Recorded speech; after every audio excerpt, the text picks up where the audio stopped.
भाई चंद्रिका के होते हुए वसुधा खुश हो जाए ऐसा भला कैसे हो सकता है? फिर तो सास और बहू की जो प्यारे से रिश्ते की बॉन्डिंग है वो खराब नहीं हो जाएगी।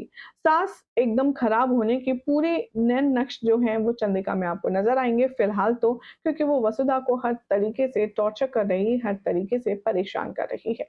अब शो के आने वाले एपिसोड में दिखाया जाएगा कि कैसे वसुधा के नाम पर बिल फाड़ने वाली है चंद्रिका, देव की नजरों में बनाने वाली है वसुधा को डिफॉल्टर, कैसे बेहद चालाकी से मासूम वसुधा की अच्छाई का, शराफत का फायदा उठा करके उसे निकालेगी घर से बाहर, यही बताएंगे आपको आज के इस खास रिपोर्ट में।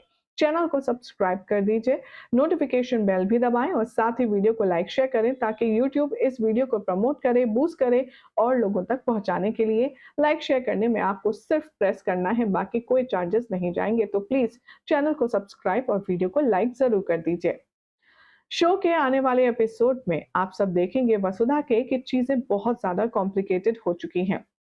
वसुधा को भले ही चंद्रिका ने बेमन से ही सही घर बुला तो लिया है, लेकिन अभी अपने दिल से उसने अपनी बहू एक्सेप्ट नहीं किया है, उसे बहू वाला दर्जा ना तो अभी दिया है और ना ही शायद वो कभी दे पाएगी, क्योंकि चंद्रिका को ये बात डाइजेस्ट नहीं हो रही है कि उसके बेटे ने एक नौकरानी की बेटी से शादी कर ली, उससे प्यार कर लिया। अब भाई प्रेस्टीज, कहते हैं ना वो मोहब्बतें वाला डायलॉग, प्रतिष्ठा, ये सब वर्ड्स बहुत हैवी हैं, लेकिन इनको डाइजेस्ट करना बहुत मुश्किल काम है। अब इसी इमेज कॉन्शियसनेस के चलते अब चंद्रिका एक घटिया प्लान बनाने वाली है वसुधा के खिलाफ, जहां पर वो हो जाएगी बेहोश और बेहोशी का नाटक करेगी और वो सबकी हमदर्दी लूटेगी और सब जगह ऐसा माहौल क्रिएट कर देगी कि वसुधा के वापस आने से चंद्रिका को बहुत शौक लगा है। तो अब ऐसे में आप देखेंगे, आप चंद्रिका को होश आ जाएगा, लेकिन फिर भी वो बेड पर लेटी रहेगी ताकि घर वालों के अंदर टेंशन का माहौल बन पाए और उसका पलड़ा भारी हो पाए। यहाँ पर देवी हुकुम की सलामती के लिए हमारी वसुधा बिना कुछ खाए पिए भगवान के आगे धोख देगी, भगवान के आगे हाथ जोड़ेगी, प्रार्थना करेगी और देवी हुकुम की सलामती की कामना करेगी। जैसे ही कुछ समय बाद चंद्रिका को होश आएगा, वसु दौड़ी दौड़ी जाएगी, भगवान के चरणों का फूल उसके माथे से लगाएगी और उससे कहेगी, देवी हुकुम, आप बस हुक्म कीजिए, आपको मारे से क्या चाहिए? आप जो बोलेंगी मैं वो करूंगी, लेकिन मैं आपको इस तरह से टूटता हुआ नहीं देख सकती। आप बताइए मुझे क्या करना है? मैं क्या कर सकती हूँ आपके लिए? अब यही तो मैडम चंद्रिका का गेम प्लान है। वो जान करके वसुधा से कहेगी, हम जो चाहते हैं ना वो तुम कभी नहीं कर पाओगी वसुधा, इसीलिए पूछने का कोई फायदा नहीं है। अब वसुधा देवी हुकुम की बातें सुनकर के और ज्यादा इमोशनल हो जाएगी। वो कहेगी, आप बताइए तो सही, आप क्या चाहती हैं? तभी चंद्रिका और वसुधा के बीच एक डील होगी। चंद्रिका कहेगी कि हम चाहते हैं कि देव हमारे पास वापस लौट आए। हमसे देव की ये हालत देखी नहीं जा रही।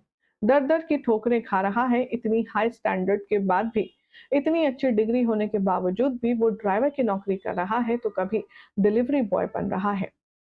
अगर तुम देव को हमारे पास वापस भेज दो तो हम उसका रुतबा, उसका पैसा, उसकी रेपुटेशन, उसकी जॉब, सब कुछ लौटा देंगे, उसका बिजनेस, सब कुछ देव का हो सकता है। लेकिन शर्त यह है कि तुम उसके बाद यहां से चली जाओगी। अब वसुधा देव और चंद्रिका के बॉन्ड को देखते हुए, चंद्रिका की तबीयत को देखते हुए वसुधा से यहाँ पर रहा नहीं जाता और वो वादा कर देती है। वो कह देती है कि ठीक है, 15 दिन की मोहलत दीजिए। 15 दिन में देव साहब के पास होंगे और हम देव साहब की जिंदगी से बाहर। अब यहाँ जो होना है वो हो जाए, लेकिन अब देव सर यहाँ आकर के तो रहेंगे।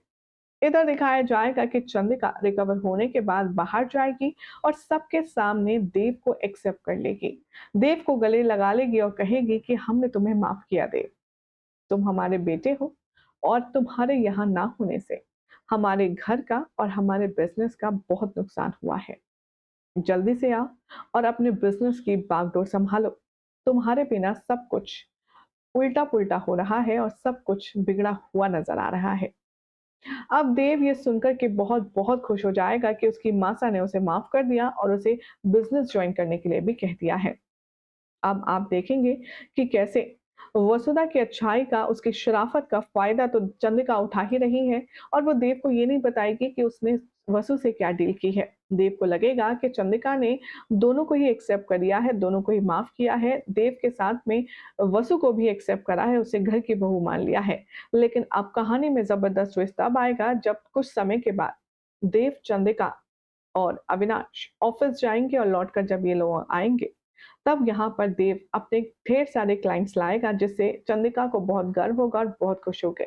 जैसे ही वो ये गुड न्यूज़ वसु को सुनाने वाला होगा, वसु घर में होगी नहीं। सोर्सेस की माने तो अब देव पूरा घर छान बैठेगा और उससे पूछेगा कि कहाँ है वसुधा? तभी चंद्रिका कहेगी कि वो तुम्हें छोड़कर जा चुकी है। उसे इस घर में नहीं रहना था, वो तुम्हें छोड़ चुकी है।